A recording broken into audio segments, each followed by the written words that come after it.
একটা খুবই চমৎকার, এবং আমি বলি যে একটা বই যদি আমি আপনাকে পড়তে বলি, যেই বইটা পড়তে বলতাম ওই বইটার সাজেশন আমি আজকে দিতে চাই। এটা হচ্ছে যে how to win friends and influence people. বইটার নাম দেখতে পারার কথা। তো এই বইটা পড়লে কি হবে এটা আমি একটু বলি।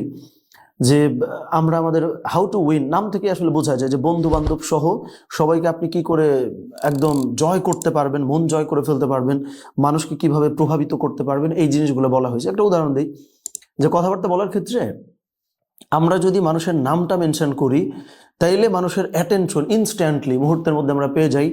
এই কথাটা এখানে বলা আছে।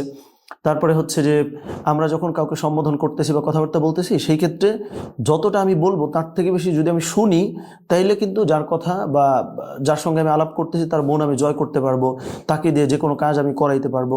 সো এইরকম যোগাযোগের ক্ষেত্রে, কথাবার্তার ক্ষেত্রে খুবই গুরুত্বপূর্ণ। বা আমি যদি বলি একটা বই আপনি যোগাযোগ ভালো হওয়ার জন্য যদি পড়েন, এই বইটা ইনশাল্লাহ পড়তে পারেন, যে how to win friends and influence people.